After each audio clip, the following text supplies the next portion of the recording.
Então, a gente tem, muitas vezes, a ideia errônea que a castidade é só não ter relação sexual. Então, logo, é só para quem não é casado. Vamos ver se é isso mesmo.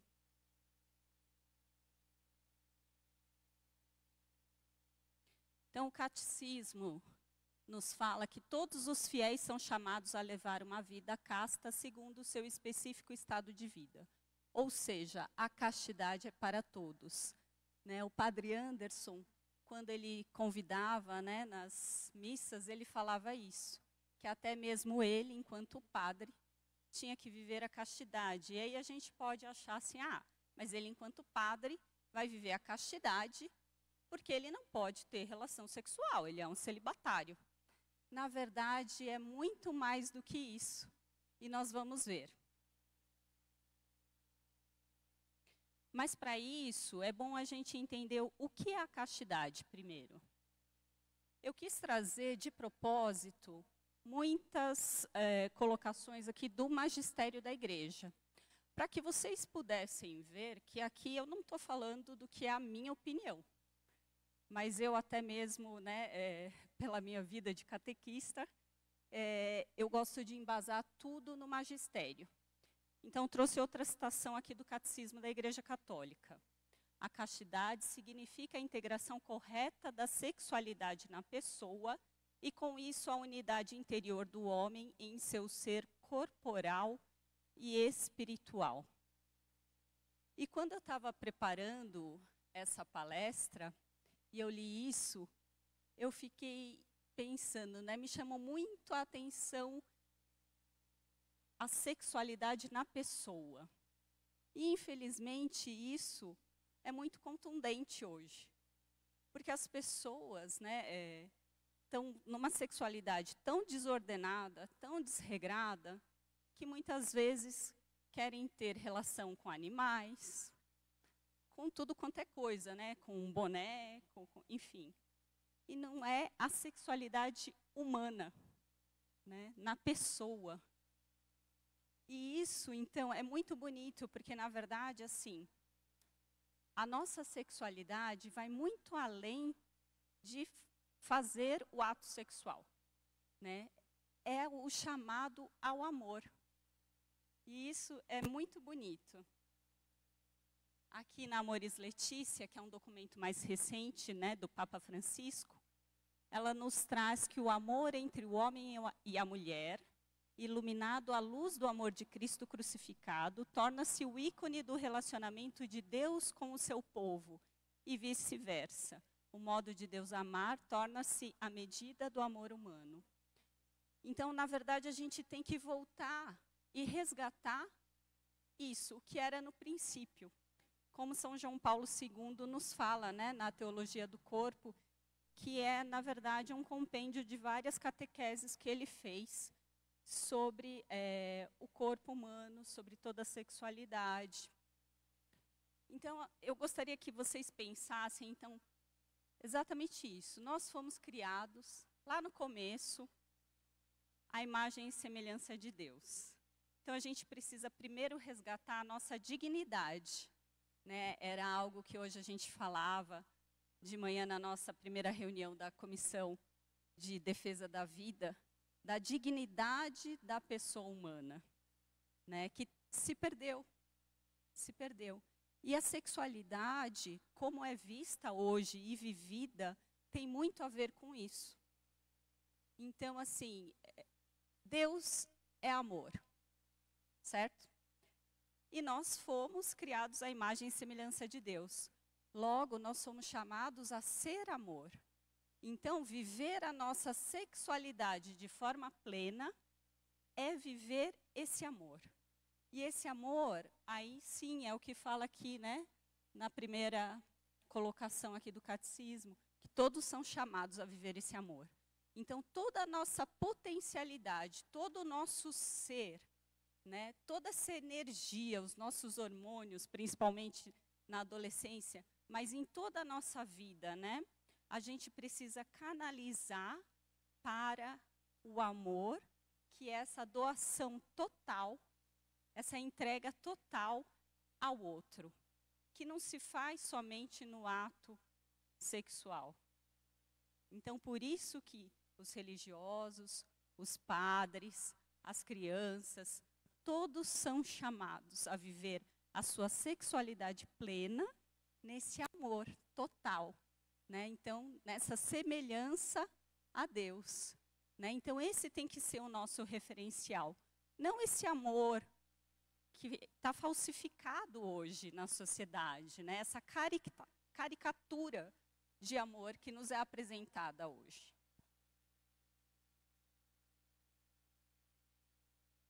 Somos filhos de Deus, então nós somos o amorzinho, né? Deus é o grande amor e esse é o nosso referencial. E que amor é esse?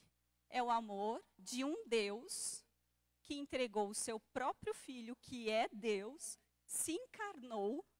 Então ele se humilhou, se rebaixou à condição humana, sofreu por nós, até a pior morte, que é a morte de cruz, a mais humilhante. Por quê? Porque é esse amor total. E é esse o nosso referencial. É esse amor que nós temos que ser. Então, o amor exige sacrifício, doação, cruz. Então, a gente hoje em dia, a sociedade, está na contramão disso. Coloca que o amor é o quê? É a minha satisfação. É buscar o meu prazer. Aquilo que me agrada. Aquilo que me interessa. Não importa o plano de Deus. Mas nós aqui, né, não é por acaso que a gente está diante do sacrário na igreja. Eu quero acreditar que realmente vocês estão aqui porque vocês querem fazer o plano de Deus nas suas vidas. O céu é mais importante. Então, muitas vezes, se eu perguntar aqui, rapidamente todo mundo vai dizer que o céu é mais importante. É fácil de ter esse conceito. Mas será que no dia a dia a gente vive isso? Que o céu é mais importante? Que a vontade de Deus para a minha vida é a mais importante? E melhor, eu sei que Deus quer e tem o melhor planejado para mim? Ou será que na hora do vamos ver, eu falo, não, Deus, ó, fica aqui de lado um pouquinho, pode deixar comigo. Eu me garanto aqui, né? O meu plano aqui tá bom, eu sei o que eu estou fazendo, e aqui você não precisa entrar não, que eu estou dominando. Será que a gente está deixando Deus ser Deus na nossa vida? Então eu quero que vocês tenham muito isso em mente, para o que vai vir daqui para frente. Que o céu é mais importante, que Deus é amor, e nós somos filhos de Deus, criados à imagem e semelhança dele.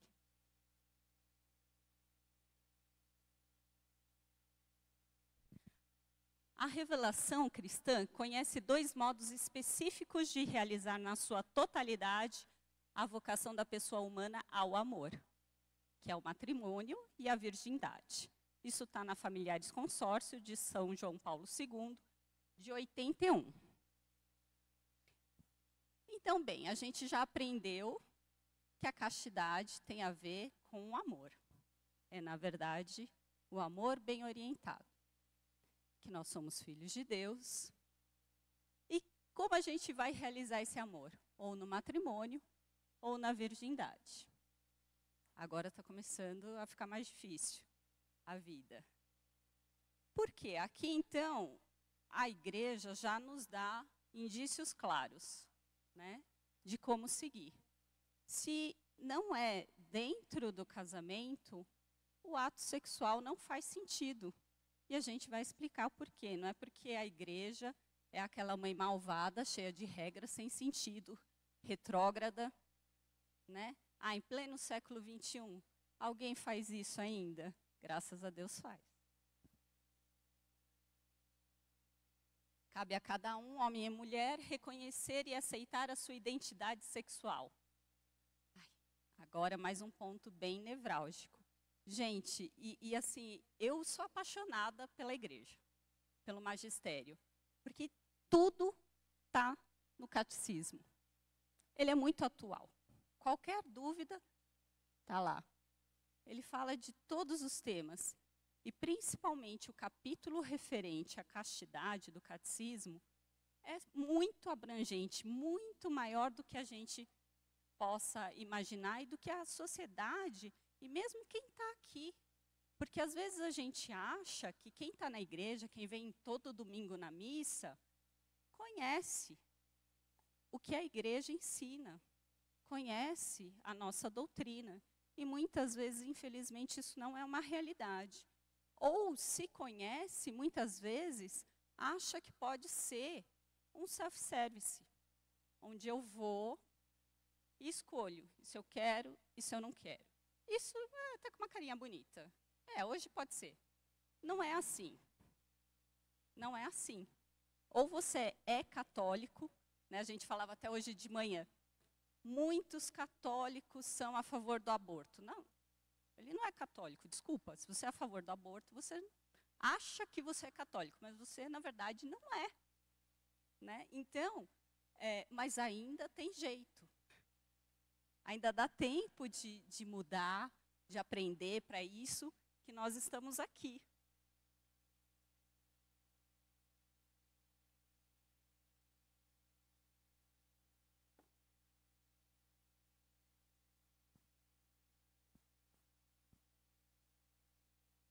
Eu vou só voltar ainda um pouquinho nesse outro ponto, que é reconhecer e aceitar a sua identidade sexual. Então, o que acontece hoje? Nós estivemos, a Elaine também estava lá, né, no congresso da Pastoral Familiar, mais de 500 líderes de toda a pastoral reunidos. E veio à tona, claro, um tema muito pertinente, muito atual, relacionado a isso. Então, a gente não pode fechar os olhos. Não vou dizer que, assim, hoje em dia, existem pessoas que têm tendências homossexuais. A gente vai ver um pouco para frente sobre isso. Mas é importante a gente ter isso em mente, que o catecismo já nos traz que nós precisamos reconhecer e aceitar a nossa identidade sexual. Né? Lá no Gênesis, no princípio, Deus criou o homem, depois Deus criou a mulher. Né? Deus não criou nada além do homem e da mulher. Né? Então, é a concupiscência que nos leva, que traz todas essas desordens, mas a gente vai falar um pouco mais para frente sobre isso. Então, a castidade comporta uma aprendizagem do domínio de si, que é uma pedagogia da liberdade humana. Então, diferente do que a gente pensa que a castidade, principalmente quando a gente é jovem, que é algo que vai nos podar. É só o não. Não pode fazer sexo antes do casamento, não pode isso, não pode se masturbar, não pode ver pornografia, não pode... não, não, não. Na verdade, não é isso, é o contrário, né? A pedagogia da igreja, ela é positiva. Né? Então, semana passada eu conversava com duas meninas, uma delas a gente acompanha no curso de noivos aqui na paróquia, e elas com algumas dúvidas, porque elas não iam poder vir na palestra, e a gente falava sobre isso, né? Sobre essa questão do domínio de si, de ir muito além só do não é isso, não é aquilo, né? Então, assim, qual foi o plano de Deus? A gente precisa resgatar a beleza da sexualidade, que está muito emporcalhada. Hoje em dia, e eu me lembro, assim, na minha época mesmo, quando eu comecei a namorar, assim, tinham muitos tabus, até hoje ainda há muito tabu envolvendo a sexualidade, porque ficou algo tão pejorativo, tão negativo, tão feio. Na verdade, a sexualidade foi criada por Deus. É algo lindo. É de onde a gente vem. Né? É onde a gente mais se aproxima de Deus. Né? Tem padres que relacionam o leito conjugal ao altar. É onde ali você mais se aproxima do ato criador, né? Ali você pode gerar uma vida humana. Então, ali realmente é onde você se entrega por inteiro ao seu cônjuge. Isso é muito bonito. É um domínio de si, uma pedagogia da liberdade humana. Então, não é algo que vai me castrar, que vai me podar. Não, porque a gente é livre não quando a gente faz o que dá na telha. A gente é livre quando a gente conhece a verdade e aplica essa verdade na nossa vida. A gente sabe o porquê. Eu faço porque faz sentido. E eu falava, então, voltando lá nas meninas, gente, é muito fácil saber, né, o que pode, o que não pode. Pensa no que é natural. Qual a finalidade? Deus criou o corpo humano de forma maravilhosa. Eu lembro da minha filha, quando ela, no 8º ano, começou a ter aulas do corpo humano, em ciências, e ela chegou em casa maravilhada, extasiada. Ela falou, mãe, eu já sei o que eu quero fazer, eu vou ser médica, e o corpo humano é maravilhoso. E ela repetia a aula inteira. Todo dia que ela tinha aula de ciências, ela me repetia o funcionamento do coração, do pulmão, e eu ouvindo, né? Então, é realmente isso. A gente, hoje em dia, está sendo enganado, mesmo nós aqui. De tanto ouvir essas falácias, a gente vai acreditando e vai realmente dissociando a finalidade, né? Então, a gente quer comer e não quer engordar. A gente quer ter uma relação sexual, mas não quer ter filho. A gente quer dissociar a finalidade. A alternativa é clara: ou o homem comanda suas paixões e obtém a paz, ou se deixa subjugar por elas e se torna infeliz. Porque a sociedade fala muito, né? Não, meu corpo, minhas regras, eu faço o que eu quiser, não estou fazendo mal para ninguém. Mentira. Começa que está fazendo mal para si mesmo. Depois a conta vai chegar. Você pode tentar se enganar, mas a conta vem. A verdade vem, né? Nós fomos criados para esse amor total, esse amor de entrega. Então pensa. Mais para frente a gente vai falar, mas já dá uma coceirinha, né? O ato sexual, que hoje em dia qualquer criança, já começa criança, né? Antes era adolescente, que já tinha uma vida sexual ativa. Agora não. E, infelizmente, até nas nossas escolas, né? Eu lembro o Rafa, meu filho, ele estava no 7º ano, devia ter uns 12 anos, quando ele chegou em casa, todo preocupado, transtornado mesmo. Mãe, por que falaram isso, isso? Resumo, ele estava tendo uma aula camuflada de desorientação sexual, num colégio católico. Aí eu fui lá, conversei primeiro com a professora, não deu em nada. Marquei uma outra reunião, coordenador, não deu em nada. Fui outra, diretor, nada. Mais uma última com o reitor, que era padre. E eu lembro que uma das coisas que a gente conversou, primeiro ele falou assim, não, eu não posso exigir de crianças que elas sigam o catecismo da igreja. Aí eu falei, como assim? O catecismo é para todos, eu sou catequista. É para criança, jovem, adulto, velhinho, tanto faz. Para todo mundo, e somos capazes sim. Aí eu falei, bom, outro ponto, que a professora ensinou todos os métodos anticoncepcionais e depois ainda disse que a pílula do dia seguinte não era abortiva. Aí eu falei, bom, isso já não é nem mais religião. Isso aqui é ciência. Não, ela está corretíssima, ele me disse. Aí eu falei, padre, as pessoas, as mulheres vão tomar a pílula do dia seguinte para, se elas tiverem uma relação, elas podem estar grávidas para elas não estarem mais. Esse é o intuito. É ciência. falei, olha, infelizmente, vocês estão nivelando por baixo, eu não tenho mais o que fazer aqui. Levantei e fui embora e nós mudamos de colégio. Então, nós precisamos estar muito atentos, né? Eu trabalho num colégio, graças a Deus, é um colégio verdadeiramente católico hoje. E foi para onde eu levei providencialmente os meus filhos. Mas a gente precisa estar atento, porque mesmo numa instituição católica, e eu tenho amigos que têm filhos em outras instituições ditas católicas, eles vão enfiando ideologias, conceitos que vão contra a doutrina da igreja.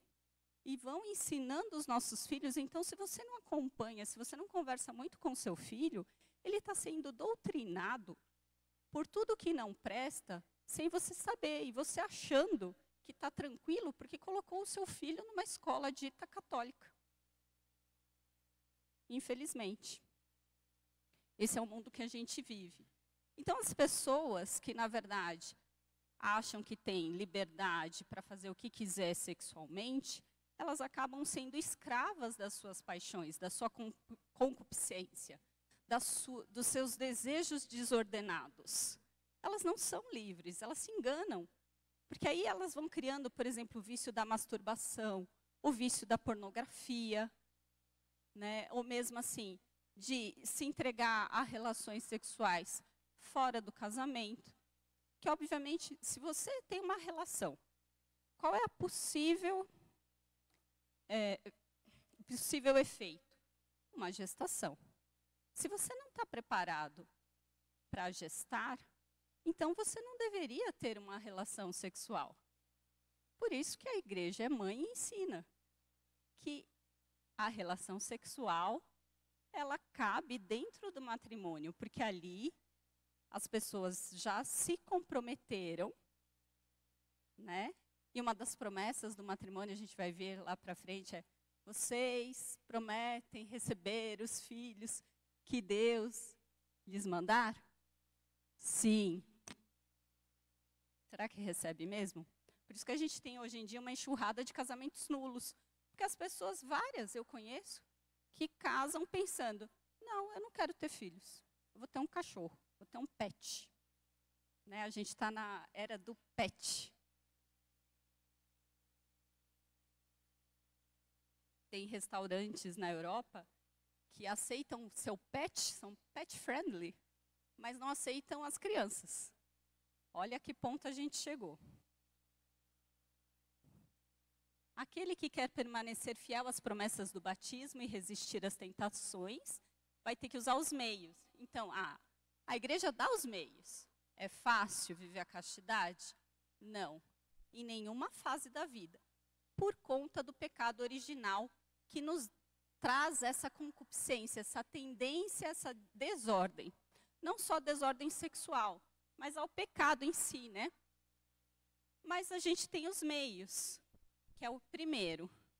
Primeiro, para eu crescer espiritualmente, eu preciso me conhecer. E isso é uma coisa muito difícil e que é para a vida toda esse trabalho. A gente olhar para dentro de si, se conhecer, conhecer as suas fraquezas. Nossa, se eu sei que aqui eu estou me arriscando, então eu não vou andar aqui. Eu vou andar mais para cá.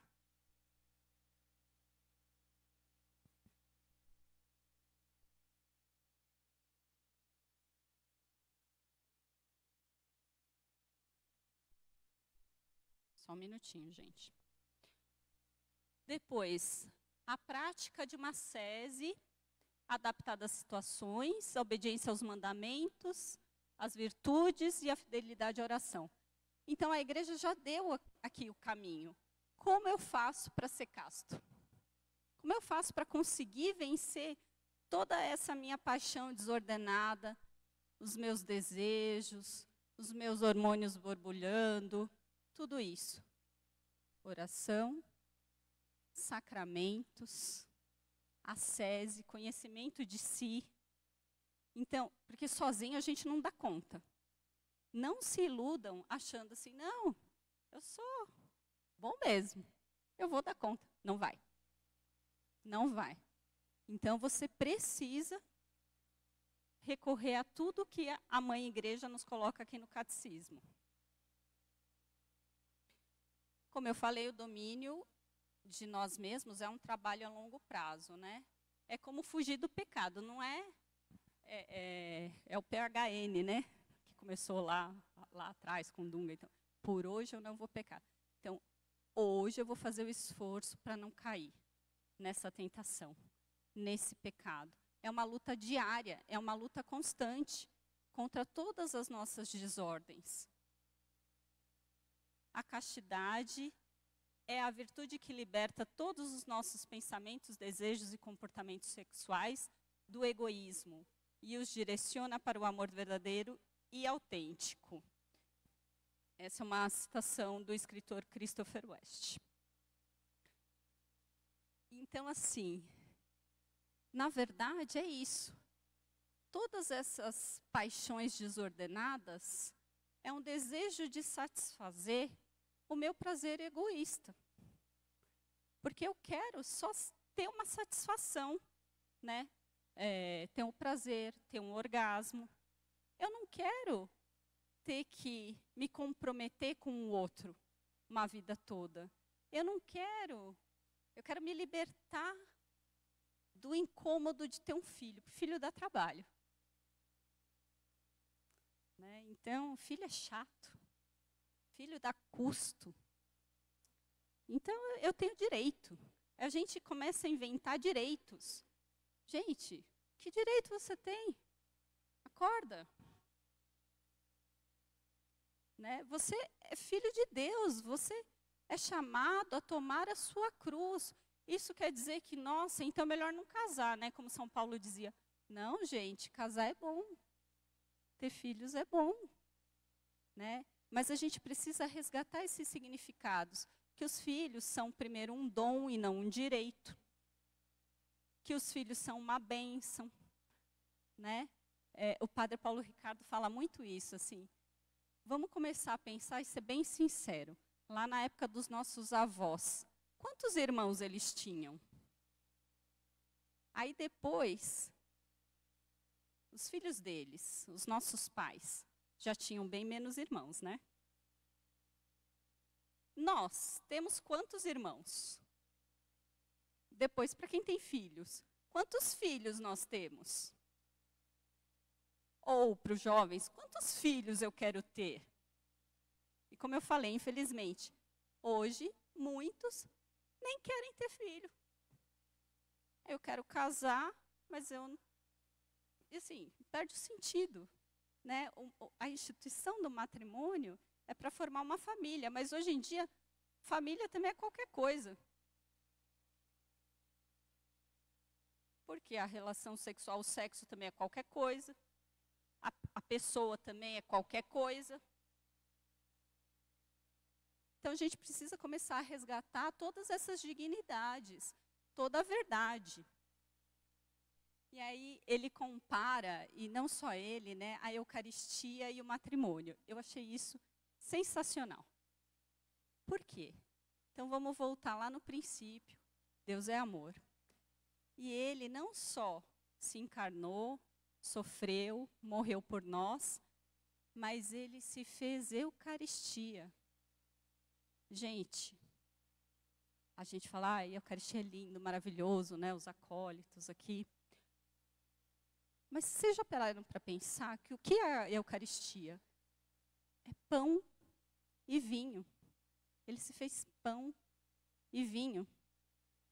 Que você pode facilmente, como infelizmente acontece hoje em dia, profanar. Né? Ou mesmo assim, sem intenção, né? Nós fomos ministros extraordinários da Sagrada Comunhão e muitas vezes a pessoa, ela, por ignorância, porque não aprendeu, né? Não procurou se formar, ela pega a Eucaristia e vai, vou dar para o meu filho, que não fez a primeira comunhão. Aí eu vou levar para casa, esconde, leva para dar para alguém em casa que está doente. Tem até uma boa intenção. Mas, olha só, então Deus se fez Eucaristia. é a maior prova de amor. Ele se dá de corpo e alma para nós. Né? Então, essa correlação de Deus que se entrega até o corpo, tanto na cruz quanto na Eucaristia, para a igreja, que é a noiva. Então, da mesma forma, os cônjuges no matrimônio, né? Então, eu me entrego inteiramente para o meu cônjuge, de corpo e alma. E ali, sim, é uma prova do amor. Né? E ali, você precisa ter Deus no meio. Então, muitas vezes, isso também responde várias dúvidas, né? Ah, o que é lícito, o que não é lícito, o que pode, o que não pode. A gente fica muito preso no pode e não pode. Pensa sempre isso. Deus está ali, como Ele está sempre, né? A gente esquece. E você tem que ter Deus em todos os momentos. E ali, durante o ato sexual, também. Porque é a coisa mais linda. Nossa, não, Roseli, como que você fala isso? Que vergonha. Não. Porque Deus quis elevar o casamento a um sacramento, que é o matrimônio. O matrimônio foi instituído por Deus, não foi instituído por homens. Então, por isso que a gente não pode chamar qualquer coisa de casamento, qualquer coisa de família. Porque não foi isso que Deus quis. Não é isso que Deus quer. Deus não muda, a verdade não muda. Não muda porque eu quero. Ela não é subjetiva, ela é objetiva. Mas já de uns tempos para cá, eles vêm colocando isso na nossa cabeça. Que a verdade é aquilo que eu quero. Aquilo que me apraz. Aquilo que faz sentido para mim. Só que a sexualidade, ela só se realiza de maneira verdadeiramente humana se é parte integral do amor com que o homem e a mulher se empenham totalmente um para o outro até a morte. Isso está na Familiares Consórcio, de São João Paulo II. Então, aquilo que a gente falou, né? Então, uma relação sexual fora do casamento, com todas as consequências, não faz sentido. Né? Como é que fica esse pessoal que quer ter já a vida sexual ativa? Eu lembro quando eu era jovem, eu era muito ingênua. E também, assim, na minha época, era mais tabu do que era hoje em dia. Então, nunca que meus pais falavam comigo sobre sexualidade. E tanto que eu comecei a namorar e eu não sabia como é que se engravidava, né? Até ficava meio longe, assim, vai que, né? Sei lá como é que é. E eu tinha uma amiga que ela menstruou e a mãe correu, levou ela no ginecologista para ela começar a tomar anticoncepcional. Eu não entendi, né? Eu, na minha ingenuidade, vim entender depois. Mas a gente acaba, assim, muitos pais acabam induzindo os filhos a ter uma vida sexual ativa por medo deles engravidarem.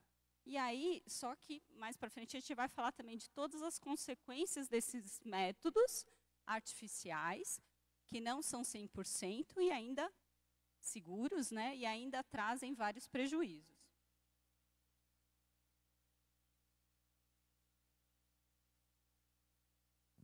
E aqui o catecismo nos traz que o prazer sexual é moralmente desordenado quando é buscado por si mesmo, isolado das finalidades da procriação e união. Esse é um dos parágrafos principais em relação à castidade, que vão nos nortear. Então, como é que eu sei o que é lícito?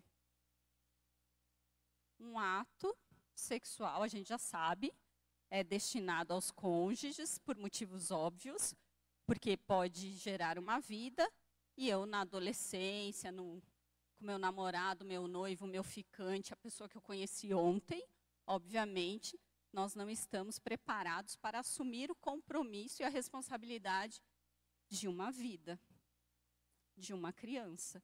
E essa criança também tem direito de nascer numa família estruturada. Então, às vezes aí você pensa, tem muita gente que pensa assim, então agora eu casei, aí agora está liberado. Vale tudo, né? Com meu cônjuge eu posso fazer o que eu quiser. Beleza? No tem o livro que eu li do Christopher West, depois eu vou colocar na bibliografia para vocês. Ele fala do ato conjugal como o abraço conjugal. Eu achei isso muito bonito, essa expressão, né?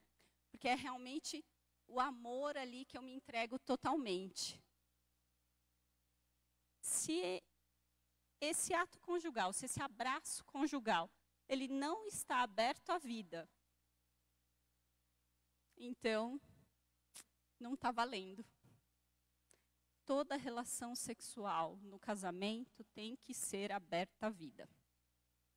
Então, se eu estou usando, bem claramente, um método contraceptivo,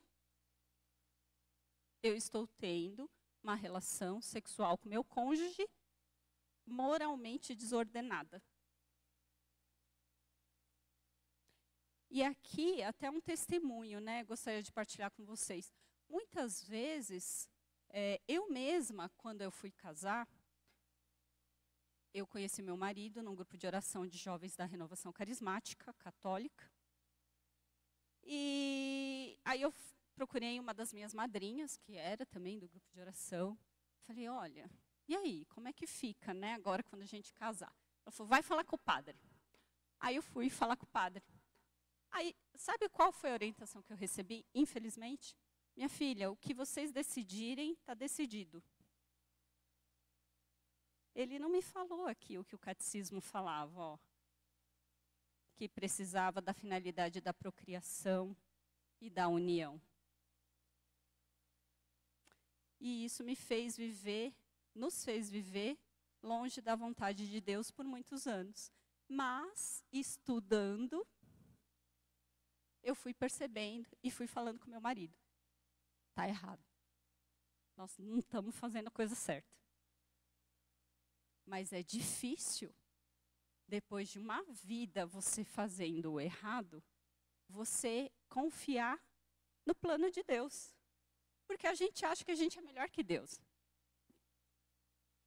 Que bobagem, né? A gente realmente não confia em Deus. Então, não, mas... não sei. E a gente vai dando várias desculpas, né? Para seguir realmente a vontade de Deus na nossa vida.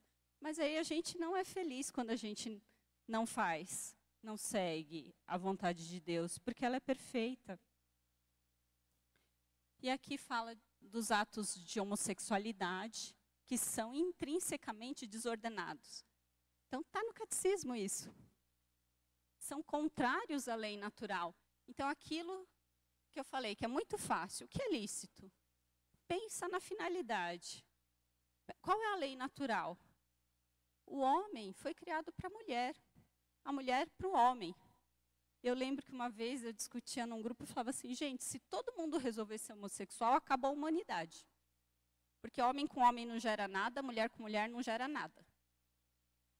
Simples assim. Então, a gente não precisa ficar pensando, isso quer dizer, mas como assim, Roseli? Não, nós temos,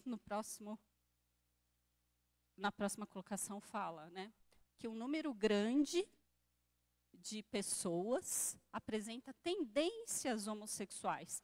A gente não pode negar que eles não existem. Eles existem sim, estão cada vez mais próximos, porque a sociedade está incentivando, né? É música, todas as séries, filmes, os mocinhos são aqueles que são homossexuais. Mas, o que a gente tem que fazer? Então, eu tenho que aceitar. Muito cuidado. Foi uma discussão que a gente teve, inclusive, lá no simpósio da Pastoral Familiar. Nós precisamos amar as pessoas, mas não o pecado. E a gente ama verdadeiramente não aceitando. Eu me assumi homossexual, então eu vou aceitar. Não, eu enquanto pai, mãe, irmão, primo, eu vou levar a verdade para essa pessoa, com muito amor, com muita caridade. A caridade é a verdade. A caridade não é eu passar a mão na cabeça dela. Ah, você tem tendência homossexual? Você acha que você agora é homem? Ou o contrário, ou sei lá o quê? Não, eu não estou sendo caridoso. Porque a pessoa... são estatísticas, mas que são enfiadas embaixo dos panos, para ninguém ver. Essas pessoas, na verdade, que se assumem homossexuais, elas não são felizes. Porque agora eu me assumi e todo mundo tem que me aceitar, por mais que todo mundo aceite. Ela não vai ser feliz. Eles têm um alto índice de suicídio, de depressão, porque eles não foram criados para isso. Deus tem um plano. Deus te criou homem e mulher e você tem que aceitar a sua identidade sexual. E nós temos que ajudar as pessoas, quando elas têm tendências, oferecendo ajuda psicológica, mas de alguém que vai orientar da forma correta. Nós mesmos, filho, filha, olha, eu te amo, Deus te criou, menina. E eu vou te ajudar a lutar contra essas tendências. Assim como eu vou ajudar o outro filho a lutar contra as outras tendências desordenadas que ele tem.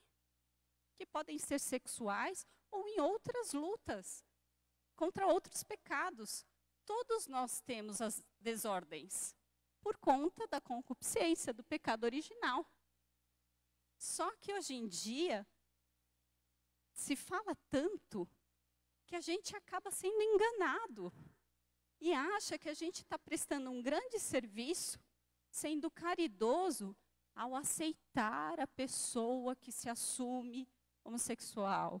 Eu vou ajudá-la a fazer uma operação de mudança de sexo, a mudar os documentos. Você não está ajudando a pessoa. Você está enterrando mais ainda. Porque ela não foi criada para isso. Isso não é o natural. Ela precisa aceitar a sua condição. Só assim é que ela vai realmente viver a sua castidade, que é aquele amor pleno, verdadeiro. O plano de Deus para nós. É fácil? Não é fácil. Não é fácil para a pessoa que tem a tendência homossexual lutar contra isso. Mas existem movimentos dentro da igreja de pessoas que têm a tendência homossexual, mas que lutam contra isso para viver a castidade. Assim como os jovens têm que viver a castidade, os casados também, e não é só não sendo infiel, né? Então, como eu falei, para o casado, não é, liberou geral. Não, se eu estou tendo um ato conjugal que não está aberto à vida, eu estou indo contra a doutrina da igreja. Se eu estou tendo um ato sexual que não é unitivo, e mais do que isso, essa consciência, e que a gente tem que lutar mesmo todos os dias, principalmente para quem já teve alguma experiência anterior, por falta de orientação, enfim, não importa, você traz essa bagagem para o seu casamento. E isso traz tantas consequências, mas que não é falado. Eles só falam, não, vamos viver a liberdade, né? Use camisinha, tá tudo certo. Primeiro que camisinha não impede DST, doença sexualmente transmissível, tem várias, que inclusive a AIDS, né, o vírus é menor do que o poro do látex, né, e aí várias outras falácias dos métodos artificiais, que são eficazes, mais eficazes que os naturais, tudo mentira. Que não são abortivos, mentira de novo. Até falava essa semana com a minha filha sobre isso. Não, mãe, mas não são. São sim. É que, infelizmente, mesmo entre a grande maioria dos ginecologistas, há um grande lobby farmacêutico para dizer, para enganar, para nos enganar, nós mulheres, que os anticoncepcionais, principalmente a pílula, não é abortiva. Mentira. Que ela não vai só, como a minha filha disse, impedir a ovulação. Ela tem uma outra carga hormonal que vai transformar o ambiente uterino, deixar que o embrião não consiga se fixar. então ocorrem microabortos. Mas isso não é falado. É falado ao contrário. Então, são muitas mentiras que têm nos enganado. E até assim, para muitos tratamentos também ginecológicos. A maioria, eles receitam pílula. Então, se não tem outro jeito, apesar de que hoje nós temos, né, o método Creighton, a Naprotechnology, né, que cuida da saúde da mulher de forma natural, sem os efeitos colaterais e sem os abortos, né? Então, assim, se realmente não tem outro jeito, eu vou ter que tratar com um anticoncepcional, um problema que eu esteja tendo ginecológico, então eu tenho que me abster da relação sexual nesse tempo, para que eu possa realmente fazer aquilo que ensina a Mãe Igreja, aquilo que eu fui chamada, criada por Deus para fazer. Ninguém diz que é fácil. Outra encíclica de Pio XI, olha, de quase 100 anos. Essa encíclica, ela veio porque exatamente neste ano, até esse ano, nenhuma igreja, nenhuma denominação cristã aprovava métodos contraceptivos artificiais, né? E a igreja anglicana, em 1930, foi a primeira precursora, né? E aí, depois dela, só a igreja católica que ficou firme, dizendo, não, né? Você pode ser um pai responsável, tem a paternidade responsável, mas você, então, vai recorrer aos métodos naturais, se abstendo da relação sexual nos períodos de fertilidade, por razões justas. Então, hoje em dia, o padre Paulo Ricardo fala muito isso, que muitos casais o procuram falando assim, qual é o método natural contraceptivo que a igreja aceita mesmo?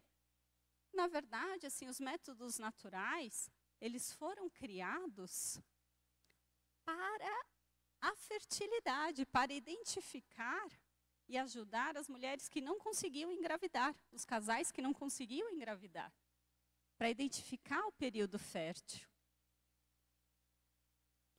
Mais falácias, né? Então, são todos estes os bens por causa dos quais as núpcias são boas, a prole, a fidelidade e o sacramento. É uma citação de Santo Agostinho, que é uma das promessas do nosso casamento, né? Um dos votos matrimoniais. E que a gente ignora, né? Porque mesmo nós que estamos aqui, a gente tem uma consciência, assim, a pessoa fica grávida, aí você não sabe se fala parabéns ou se fala meus pêsames, né? E você tem que ficar pensando meio assim, será que ela acha que é uma coisa boa, será que não é? E nós mesmos, eu confesso, até alguns anos atrás, eu tinha essa mentalidade também. Fala, nossa, fulano está no 4º filho. É o irresponsável mesmo, né? A gente tinha, e tem muitos hoje em dia que tem essa mentalidade. Por quê? Porque a partir daqui, e principalmente com o advento da pílula, né? Lá na década de 60, mudou-se a consciência, aquilo que a gente acha que é o certo, veio aí a pílula para libertar a mulher, só ferrou com a gente. Porque aí a mulher achou que agora eu sou livre, meu corpo, minhas regras. Aí é que a gente recebeu um carimbo de objeto. Pode usar, abusar. E aí é tão louco que agora a mulher quer fazer a marcha das vadias. Ela acha que ela tem o direito, eu tenho o direito de ser chamada de cachorra. Eu quero ser chamada de vadia. Gente, olha onde nós paramos. Para onde nós estamos indo? Não é difícil de entender que isso não é o plano de Deus. Mas a gente muitas vezes quer dissociar, né? A gente quer um casamento sem filhos, uma relação sexual que não seja aberta à vida, onde eu posso decidir que método eu vou usar, não importa a lei de Deus. Só que, de novo, você está sendo enganado, não seja burro. Porque os métodos anticoncepcionais artificiais, eles têm muitas reações adversas. Não só aquelas inúmeras que estão na bula, mas também aquelas que não são ditas, né? Então, causa muita esterilidade. Por que cada vez mais nós conhecemos casais que não conseguem ter filhos? Primeiro porque, assim, a sociedade foi incutindo nas nossas cabeças que, primeiro eu tenho que me formar, eu tenho que ser uma mulher independente, eu tenho que ter uma carreira boa, depois que eu me estabelecer, e depois que, não, tudo bem, eu vou casar direitinho, mas depois que a gente conseguir comprar um carro legal, um apartamento, aí a gente pensa em ter filho. Aí quando você está assim, estabelecido lá pelos 40 anos que você vai querer ter filho, minha filha falou, mãe, essa semana a minha professora falou que com 40 anos é uma gestação geriátrica. Vocês sabiam? A maioria das mulheres hoje vai engravidar com 40 anos, porque primeiro ela vai ser bem-sucedida, ela vai ter o apartamento dela, o carro, vai viajar bastante, curtir a vida. Depois que aproveitar a vida, olha o sentido. A gente acha que ter filho é ruim. Vai tirar sua liberdade, não vai fazer você aproveitar a vida. Nossa, o quanto que eu viajei com os meus filhos. Viajo até hoje. Agora eles estão grandes, aí eu pensei, eles não querem mais viajar comigo. Não querem. Né? A gente vai sair, não, eu quero ir junto. Né? Um dia eles ficaram chateados porque a gente não chamou, ia sair para comer pizza com os amigos. Nossa, você nem me chamou. Sabe? Mas é quando a gente cria do jeito certo, quando a gente gasta tempo com os filhos, sabe? Não, aproveite, é bom, é gostoso. Depois, né, o professor Felipe, há uns 2 meses atrás, a gente foi numa palestra, uma formação com ele, e ele falava, depois você vai ter tempo para viajar com a sua esposa, para fazer as outras coisas. E mesmo com os filhos também, você consegue fazer tudo isso, aproveitar, é tão bom. Os pais não são destinados só a propagar e conservar o gênero humano, mas a dar filhos à igreja, a procriar com cidadãos dos santos e familiares de Deus. A gente tem que povoar o céu. Então, a gente também muitas vezes se esconde atrás da paternidade responsável. Não, eu não tenho condição, Roseli, financeira. Eu lembro que, até um tempo atrás, o meu marido me falou isso. Ele falou assim, não, Rô, que eu falei, a gente vai criando uma consciência daquilo que é certo. E aí eu falei para ele, olha, o certo é usar o método natural. A gente já usava o método natural. Mas eu falei, sabe aquela passagem do rico que fala para Deus, para Jesus, né? O que eu preciso fazer para entrar no reino de Deus?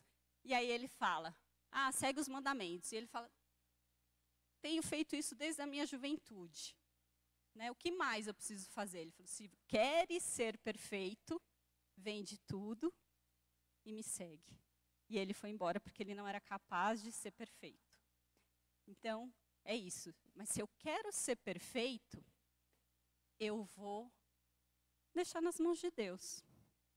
Porque, gente, ao contrário do que a gente pensa, não é fácil engravidar. Tem alguns casais que são abençoados. E, de novo, precisamos resgatar isso, que o filho é uma bênção. O filho é uma bênção. Gravem isso, repitam. O filho é uma bênção. A gente precisa resgatar isso. E aí, a gente fica com medo de engravidar. Não, porque... E atrás das justificativas, né? Então, o meu marido mesmo falou, depois de um tempo, não.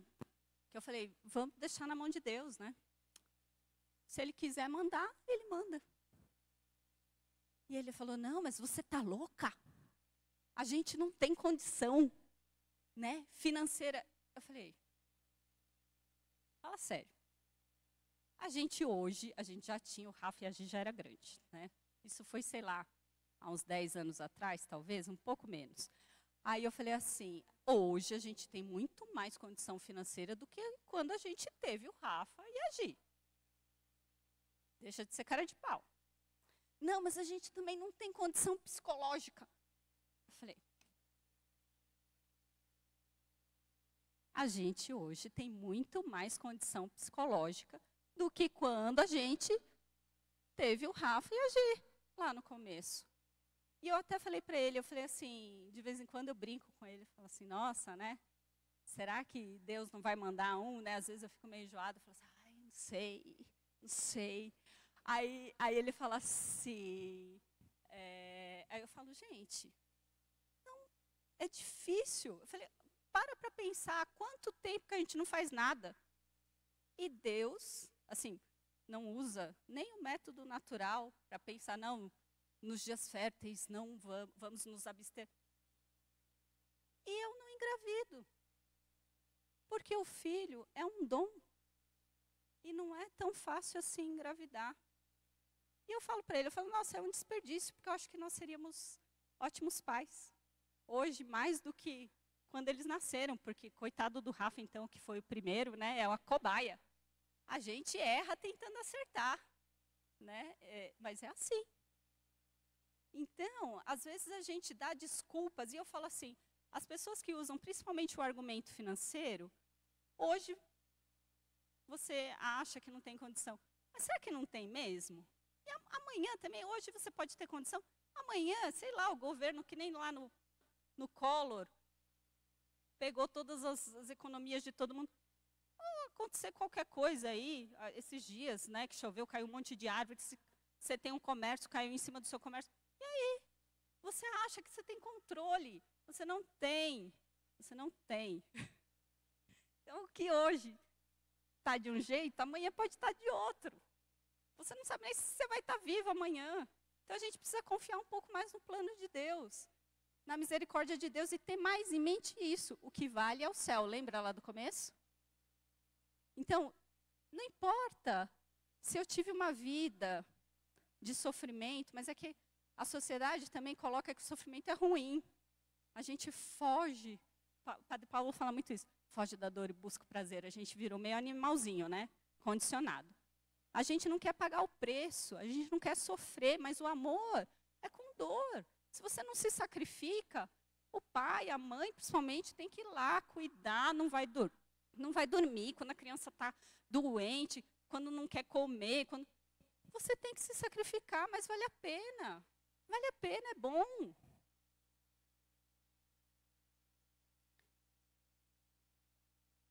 Esta fidelidade da castidade vai ser mais fácil se a gente não ficar só nas palavras afetuosas. Então, a gente acha, né, que é só ficar, ai, amorzinho, e dar um beijinho. Não, você tem que provar. Né? Então, ali, não é assim, eu casei, então eu tenho direito a satisfazer os meus desejos, porque afinal eu esperei até o casamento, agora está liberado. Não. Caramba, Roseli, Porque assim, que amor é esse? Gente, são caricaturas do amor. O amor verdadeiro é onde você se entrega por inteiro. Você quer assumir esse compromisso, e esse compromisso é fecundo. Ele pode ser fecundo, e se for, que bênção. Depois, quando você quiser, lá para frente, depois dos 40, engravidar e não puder, aí você vai chorar. Não separe o homem aquilo que Deus uniu, né? Então, de novo, aqui na palavra de Deus também, a comprovação disso, né? A gente acha que a gente, se não der certo, separa. Já não é válido o seu casamento. Porque você prometeu lá no voto, prometo ser fiel na alegria e na tristeza, na saúde e da doença, amando-te, respeitando-te por todos os dias da minha vida. A principal raiz dos males é que dizem que o matrimônio não foi instituído por Deus, isso eu já tinha falado para vocês, né? E que alguns, eles chamam qualquer coisa de matrimônio, eles querem todos os direitos do matrimônio, né? Então quero que seja reconhecido por lei a minha união aqui, né? Não importa se é com o mesmo ou com uma pessoa do mesmo sexo, ou se eu não casei, mas eu tenho que ter direitos, é só direitos, deveres nada. Né? Só que o vínculo indissolúvel e a prole a gente não quer. A gente quer ficar só com a parte boa. De novo, olha só, isso tudo que fala nesse documento magisterial. Eu acho isso sensacional. Quanto mais a gente estuda, a gente vê o que ensina a igreja. Então, aqui, desejam somente satisfazer sem ônus sua volúpia. Há uma passagem de Santo Agostinho também, né, que é aquilo que eu falei, mesmo com a mulher legítima, o ato matrimonial é ilícito e desonesto quando se evita a concepção da prole.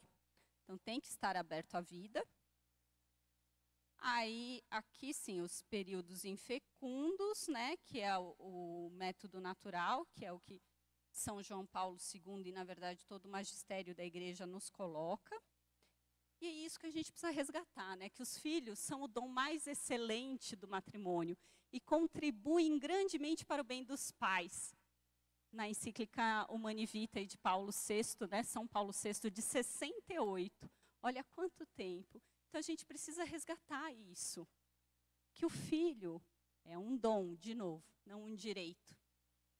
Né? Então, se por um acaso eu não consigo ter filho, gente, não vale qualquer coisa para satisfazer a minha vontade egoísta. Eu quero ser Deus, né? Não, deixa Deus ser Deus. Que aí dá certo.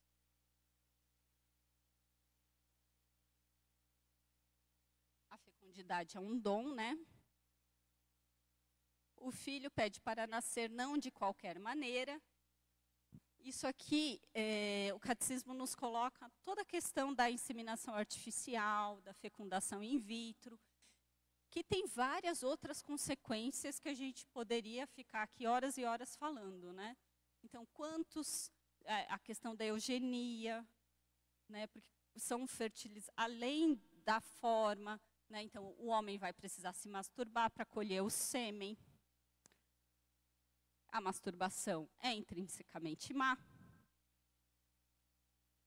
por vários motivos, né? Não é só porque está fora do ato conjugal, tal, mas tem outras relações até científicas, né? A pressão, então, por exemplo, quem é viciado em masturbação, a pressão que o homem coloca na mão, que é diferente da pressão da vagina. Então, depois, quando ele for ter uma relação sexual normal com uma mulher, ele não vai ter a mesma pressão da mão que ele controla e a frequência, então ele vai ter dificuldade em alcançar a satisfação na relação sexual. A mesma coisa numa relação anal, mesmo porque, assim, eu respondi a pergunta, né, de uma moça. Falei assim, o ânus foi feito para quê? Qual a finalidade do ânus? Não foi feito para entrar, foi feito para sair. Gente, até uma questão de higiene, né? Então, assim, você não precisa, é só pensar um pouco aquilo que é natural.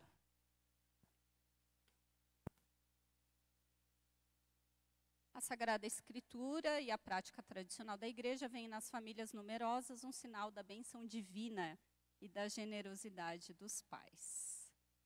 E aqui algumas fontes.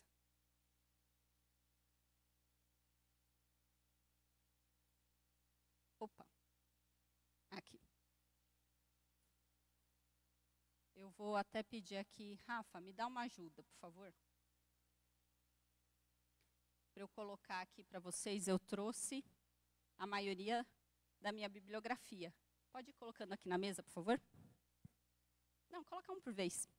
Então, a Sagrada Escritura, um dos livros, né, Boas Novas sobre Sexo e Casamento, do Christopher West, Compêndio do Vaticano II, Amoris Laetitia, o Catecismo da Igreja Católica. A maioria conhece aquela versão amarelinha, mas eu gosto dessa, que tem as letras maiores, uma edição popular. Teologia do Corpo, de São João Paulo II, Código de Direito Canônico, Denzinger, que é o compêndio de todas as definições e declarações de fé e moral. Então, tem todos os documentos papais até São João Paulo II. Então, aqui, algumas fontes, aqui eu coloquei algumas outras.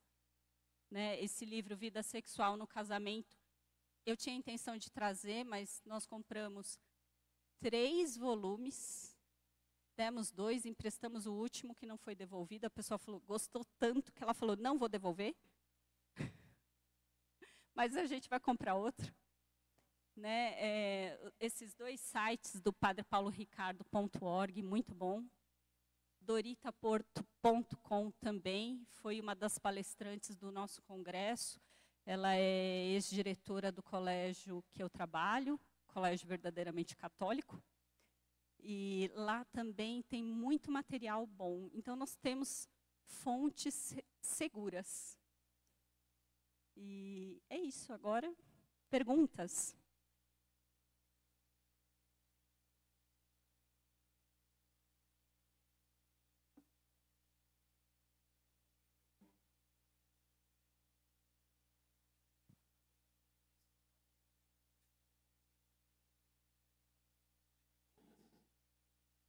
Tão tímidos. Aline, você falou que queria fazer uma pergunta.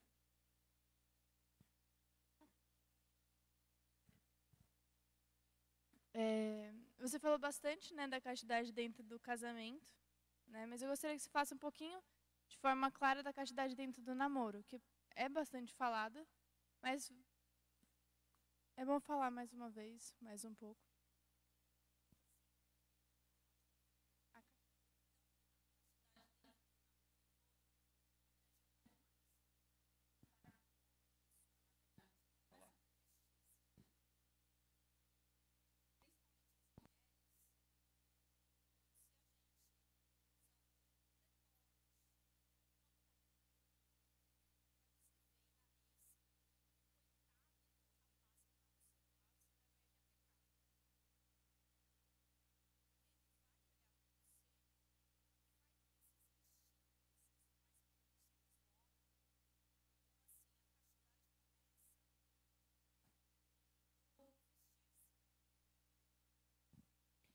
Em você se vestir de uma forma adequada, que não seja provocativa, que não leve os homens a se excitar.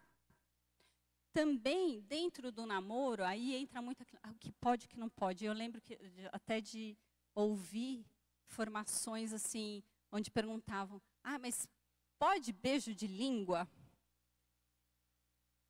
Depende.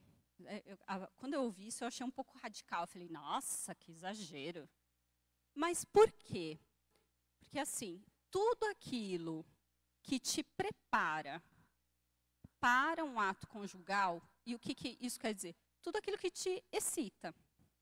Então, um beijo mais demorado, um abraço mais demorado. Se te excita, então já não está legal. Já não cabe. Carícias, nem pensar. As mão boba, né? Não cabe num namoro santo. Respondi?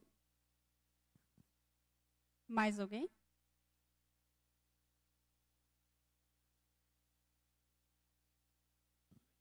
Outra coisa que eu queria falar, que até foi uma dúvida de uma das meninas que não pôde vir, que eu acho que é interessante falar dessas coisas bem práticas, que às vezes as pessoas ficam com vergonha de falar. Então, era a dúvida dela sobre sexo anal e sexo oral. O sexo anal eu já falei para vocês. E aí, o sexo oral, o que acontece?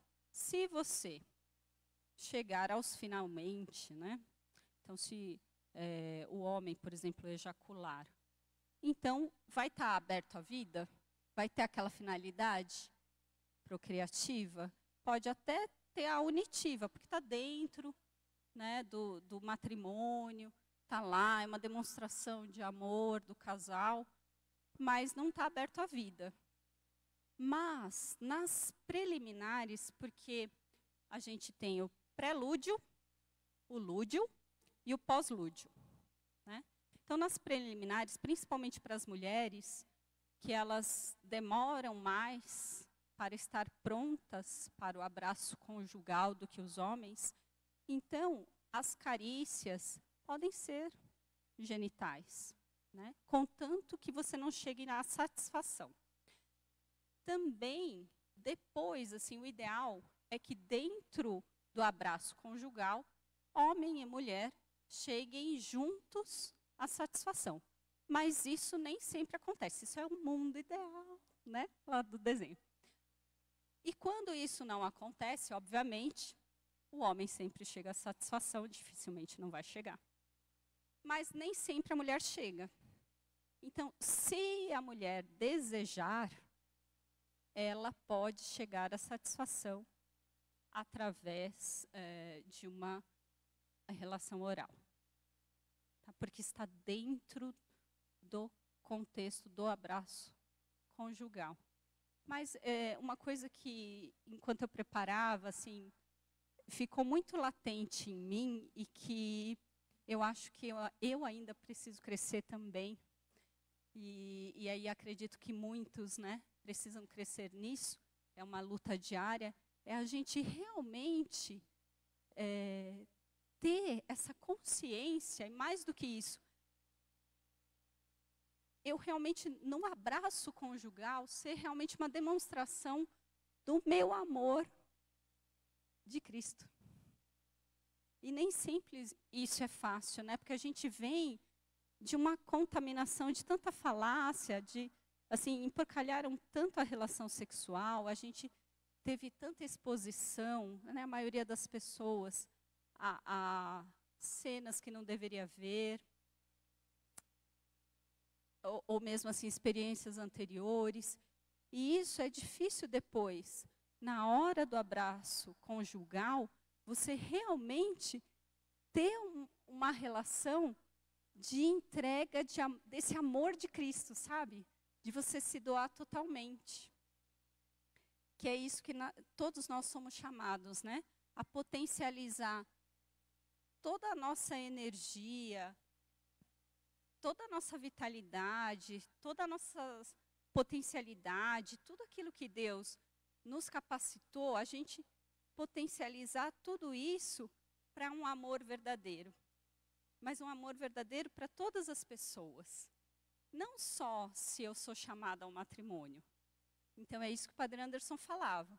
Então ele vai canalizar todo esse amor, toda essa potencialidade para amar todas as ovelhinhas dele. E mesmo aquelas que não são ovelhinhas, porque nós somos chamados a amar todos, né? Então, não importa o nosso estado de vida, a nossa condição. Então, essa é a grande vocação. Essa é a castidade. É eu viver esse amor completo, total, genuíno. Aquele amor que eu fui criado, a imagem e semelhança de Deus.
Ativa para levar esse conceito de castidade. Então, que a sexualidade não... Eu não sei se você poderia falar um pouco mais assim, dessa sexualidade que não é só o ato sexual, e como como isso linka com a castidade, porque eu acho que tudo isso o Padre Anderson já falou em homilias, em cursos, de realmente a gente canalizar tudo que Deus nos dá ao nosso ser, mas partindo do que a sexualidade não é só o ato sexual.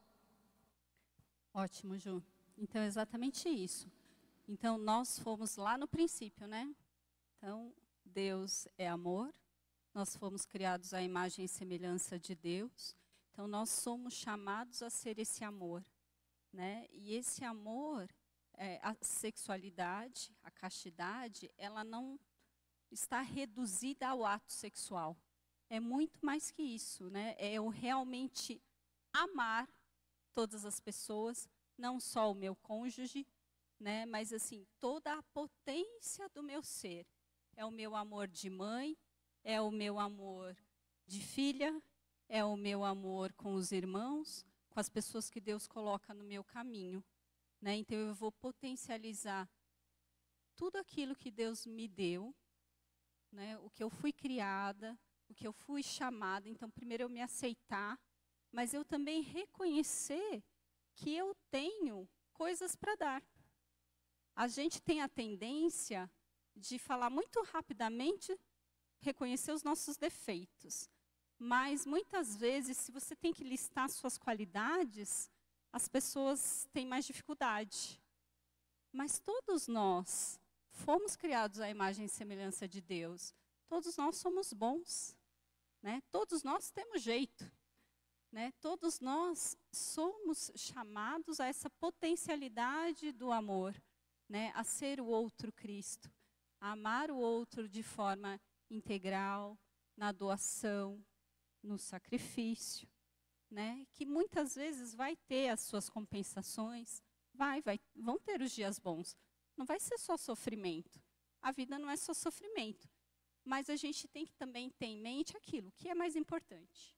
É essa vida aqui ou é o céu? Rapidamente a gente responde que é o céu. Mas na prática, no dia a dia, será que a gente vive isso? Né? Então, é isso, a gente não reduzir a nossa sexualidade, a nossa castidade ao ato sexual, a ter ou não ter uma relação sexual, ao que pode, que não pode. Não, mas é muito mais que isso, né? Então, como a Aline perguntou, dentro do namoro. Então, como é que eu realmente demonstro que eu amo o meu namorado? Um amor verdadeiro, não aquele amor caricaturado, né? Que eles falam hoje em dia, não, se você me ama, me dá uma prova de amor e quer ter uma relação sexual. Não, você não está provando nada. Aliás, ele está provando que não gosta nem um pouquinho de você, que você é um objeto, ele vai se satisfazer. E dentro do casamento também isso, né? Então, assim, o esposo, o cônjuge, ele não está lá feito para satisfazer os meus desejos sexuais, né? Não é isso. O amor não é só o prazer, né? O ato sexual, tudo bem, Deus colocou o prazer por um motivo, isso é lícito. Mas é muito mais do que, nós vamos juntos buscar o prazer. Isso não é um verdadeiro abraço conjugal. Isso não é o amor da forma como Deus quer. Então, eu acho que a gente precisa fazer esse exercício de purificar os nossos pensamentos, porque o padre Paulo Ricardo fala muito isso, que o maior órgão sexual não é o genital, é o cérebro. Porque está aqui, né? Aquilo que você pensa. E aí eu até aproveito que eu não falei sobre as fantasias, né? Muita gente fala, e aí, pode, não pode? Mas, gente, você vai estar fantasiando que você vai estar com outra pessoa que não é o seu cônjuge? Então, assim, a gente não precisa pensar muito para chegar nas conclusões do que é lícito, do que é moralmente ordenado, né? E, assim, será que eu preciso disso? É que a sociedade foi indo, você vai numa escalada, né? Da pornografia, do que te satisfaz, porque você vai nesses desejos desordenados. Então, como eu falei, né, através da masturbação, que você coloca uma força que não é igual a da vagina, uma intensidade. Então, depois você não tem prazer quando você tem uma verdadeira relação conjugal. Se você fica vendo pornografia, os hormônios que são ali disparados, nossa, é infinitamente maior do que a satisfação que você tem numa relação conjugal normal. Então você vai ter dificuldade. Ah, então por isso agora não tem jeito? Tem jeito. O que era lá que a gente viu? Oração, conhecimento de si, sacramentos, virtudes. É a misericórdia de Deus. Né? Mas a gente precisa fazer a nossa parte.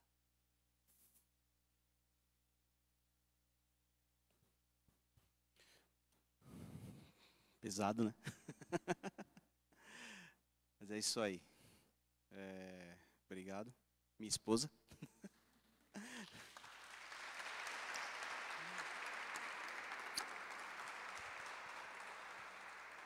Queria agradecer a todos, né, por ter vindo, por esse trabalho da Pastoral Familiar. Muito obrigado e até a próxima. E lembrando, já convidando, né? Então, mês que vem, a nossa palestra vai ser um presente de Natal de uma das integrantes da nossa pastoral, que é psicóloga, a Márcia. E ela vai pegar um pouquinho do trabalho dela mesma enquanto psicóloga e vai nos presentear. O tema vai ser: o inferno são os outros. Por que o outro me irrita tanto? E como vai ser esse presente? Então, assim, presente virtual não conta. Então, aqueles que vierem, não vai ser transmitido e não vai ficar gravado. Então, aqueles que vierem vão receber esse presente da Pastoral Familiar. Obrigado.